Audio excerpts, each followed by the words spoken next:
Great morning, class. I hope you all are fine. Today, we are going to understand the next unit, which is unit number 5 of part A. The name of our unit is Green Skills. Now, we cannot imagine our lives without the environment around us. Everything that surrounds us comprises environment. Living beings, flora, fauna, non-living things, vegetation, climate, natural resources.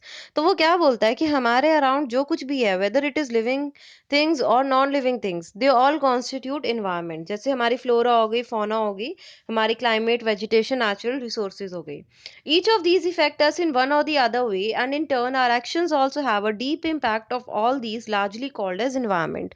तो वो बोलता है कि living beings का कुछ impact है non living things पे and non living things का भी उतना ही इक्वल एंड अपोजिट एक्शन हो रखा है रिएक्शन हो रखा है ऑन टू अस तो ये जो हमारा यह है कि उसका रिएक्शन हमारे ऊपर हमारा रिएक्शन उसके ऊपर उसको हम क्या बोलते हैं एनवायरमेंट बोलते हैं according to Collins English dictionary the environment consist of particular natural surroundings in which we live और exist considered in relation to their physical characteristics or weather conditions.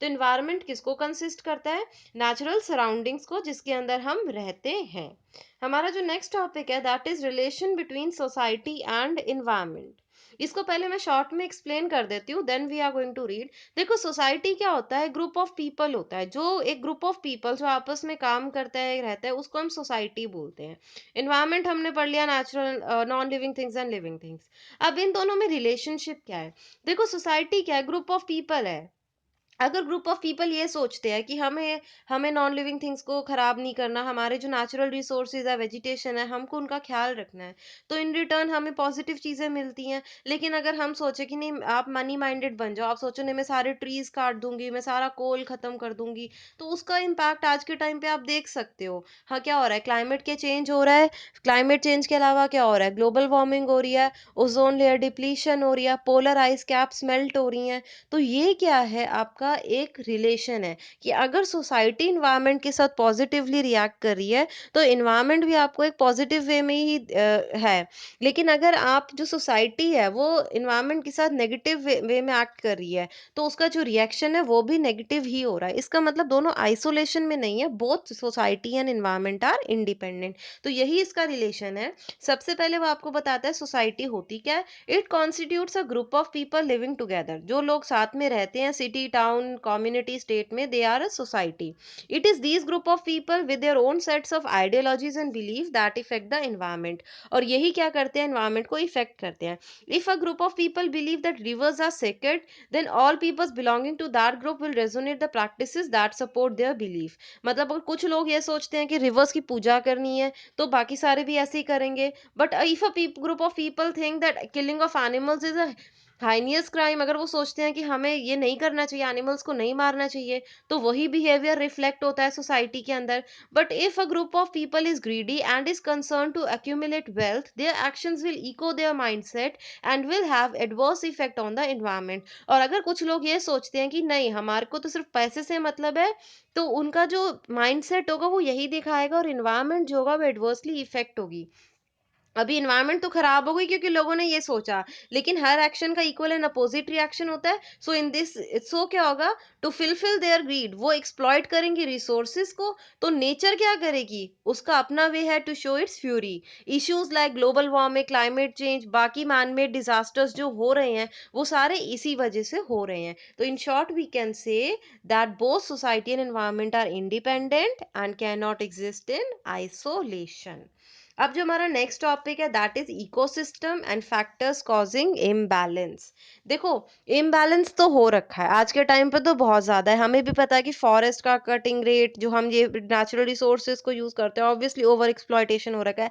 Specially जो हमारे इनएग्जॉस्टेबल रिसोर्सेज है उनका तो बहुत over exploitation है तो imbalance तो है अब हम वो रीजंस पढ़ते हैं फैक्टर्स पढ़ते हैं जिनकी वजह से हो रहा है पहला है आपका डिफॉरेस्टेशन देखो due to increase in population the need of building houses has emerged deforest देखो पॉपुलेशन बढ़ी तो मुझे क्या चाहिए लैंड चाहिए बिल्डिंग्स चाहिए तो उसके लिए मैं क्या करूंगी ये जो हमारे हाउसेज है उनको जो हमारे ट्रीज है मैं उनको काटूंगी ट्रीज को कट मतलब डिफॉरेस्टेशन हो रही है similarly also in order to maintain lifestyle forest को कट कर रहे हैं विद इंक्रीजिंग डिफॉरेस्टेशन प्रॉब्लम आ गई है क्लाइमेट चेंज से तो आपने देखा है क्लाइमेट कितना चेंज हो गया, क्लाइमेट तो बहुत ज़्यादा ट्रीज़ से इफ़ेक्ट होता है, तो पेड़ ही नहीं है तो उससे हमारा क्लाइमेट कितना वार्म हो गया, ग्लोबल वार्मिंग हो गई है, बारिश होती ही नहीं है। उसके अलावा क्या है, जो ये आपका फॉरेस्ट होता है, ये स्पीशीज़ ऑफ बर्ड्स और एनिमल्स के लिए क्या है, उनका हैबिटाट है। उनका हैबिटाट ही खत्म हो गया तो वो किस पे आ गया, वर्ज ऑफ एक्सटिंक्शन पे। और ये चीज़ भी समझने की बात है कि हमारा एक इकोलॉजिकल बैलेंस बना हुआ है हर एक स्पीशीज़ के साथ। अगर कोई एक भी स्पीशी आपकी एंड करती है, किसी भी ऑर्गेनिज़्म की, तो वो इनडायरेक्टली हमें इफ़ेक्ट करता है, हम माने चाहे ना माने। तो इससे क्या होता है, वर्ज ऑफ एक्सटिंक्शन पे हैं बहुत सारे एनिमल्स और कहीं न कहीं वो हमें भी इम्पैक्ट करेंगे। नेक्स्ट है आपका degradation of land and soil erosion. देखो डिफॉरेस्टेशन ने एक और प्रॉब्लम को राइज किया है, and that problem is your soil erosion and degrading quality of land. Soil erosion and degrading quality of land. देखो हुआ क्या, जो आपकी रूट्स होती है वो बाइंड करती है सॉइल को, लेकिन अब रूट्स है ही नहीं, पेड़ ही नहीं है, रूट्स नहीं है, अब जो आपका सॉइल है वो ऐसे ही है। पानी आएगी, रेनफॉल होगी तो फ्लो हो जाएगा। अगर अगर हाई स्पीड से आपके ये विंड आ रहा है तो अगेन आपका वो जो सॉइल है वो उसकी मूवमेंट हो जाएगी, तो उससे सॉइल इरोजन हो जाती है। अब पुअर क्वालिटी है लैंड और सॉइल की, तो उसमें आप क्या करोगे, फर्टिलाइजर्स डालोगे, हर्बिसाइड्स डालोगे, अपनी प्लांट्स क्रॉप्स को ग्रो करोगे। अब वो जो है आपके ये आर्टिफिशियल मीन से आप क्रॉप्स को ग्रो तो कर रहे हो, बट ये सारे केमिकल्स आपकी क्रॉप्स में भी तो जा रहे हैं, फिर आप उन क्रॉप्स को खा रहे हो, तो उससे क्या हो रहा है, ह्यूमन के कंसर्न हो रहा है, जो हम डिसीजेस बोलते हैं हो रही हैं, या हमें एनर्जी नहीं मिलती, बीमार पड़ जाते हैं, इम्यूनिटी कम हो गई है, तो वो इन्हीं से तो हो रही है। तो जो हमारे राइजिंग कंसर्न्स हो रहे हैं वो यही है। It is also leading problems for herbivorous animals, causing concern of their extinction. Herbivorous animals तो खाते ही प्लांट्स है, जब प्लांट्स ही नहीं होंगे तो हम बेचारे मरेंगे ही। और उसी वजह से काफ़ी सारों की हैबिटाट भी नहीं है, तो उनको वो रहें कहाँ पे। नेक्स्ट है आपका over exploitation of resources. Over exploitation of resources का मतलब क्या है, to satisfy our needs we are not only using the resources available to us, but we are exploiting them. We have great tons of waste due to over usage of resources, making it difficult for ourselves to breathe fresh air.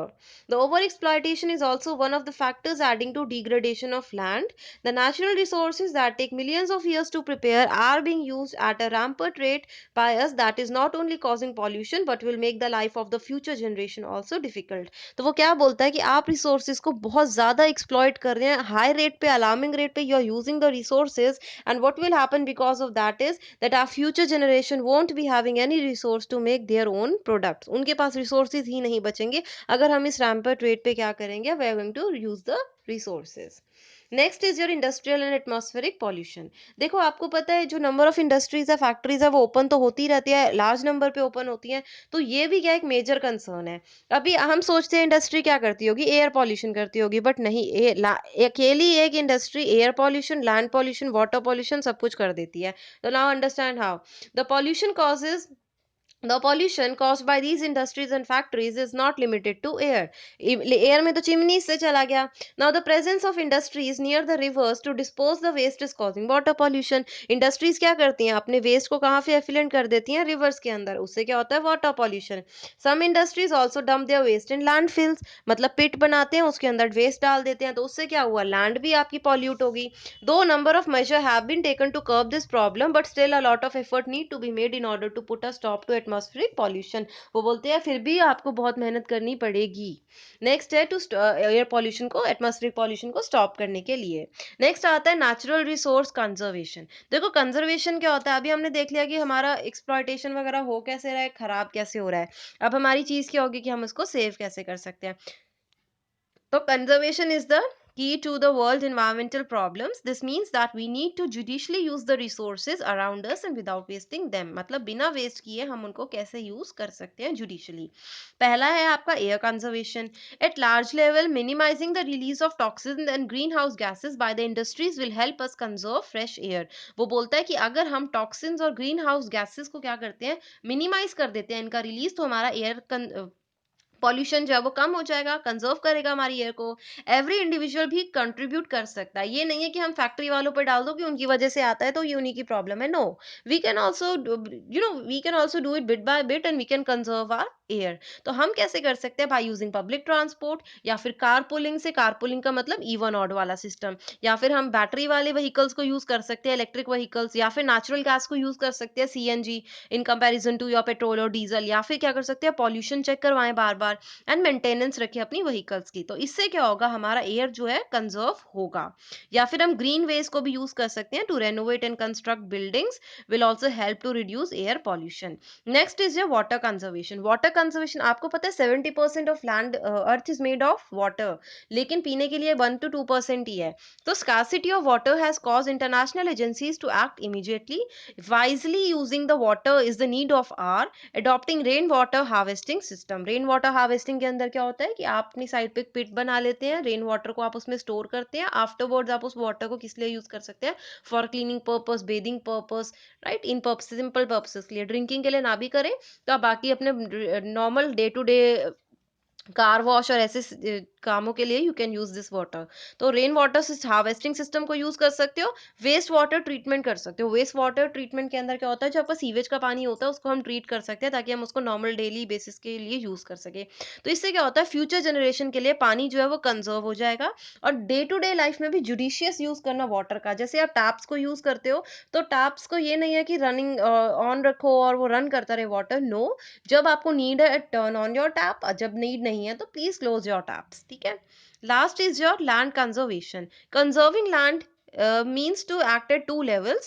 First, promoting afforestation and discouraging deforestation for material benefit. पहला क्या है कि देखो, deforestation मत करो, land को बचाना है तो पेड़ तो लगाने पड़ेंगे। पेड़ों को लगाने की English afforestation. Afforestation is the process of planting trees. तो आपको सबसे पहले एफॉरेस्टेशन करनी है। This will promote This will help promote other life forms to survive and help to maintain balance in ecosystem.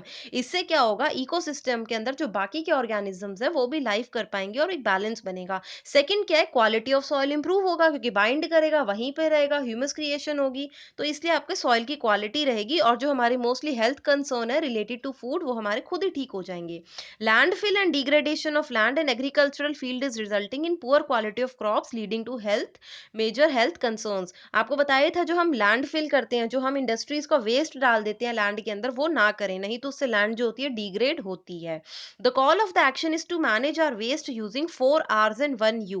तो अब वो क्या बोलते हैं, 4 आवर, पहले हमारे 3 आवर्स होते थे ना, अब हमारे 4 Rs and 1 U हो गया है। It is refuse, reduce, reuse, recycle and upcycle. तो अब हमने क्या करना है, अपने वेस्ट को मैनेज करना है, किसकी हेल्प से, 4 आवर्स की हेल्प से एंड 1 U की हेल्प से। That is refuse, reduce, reuse, recycle and upcycle. So class, I hope you have understood this topic. Thank you.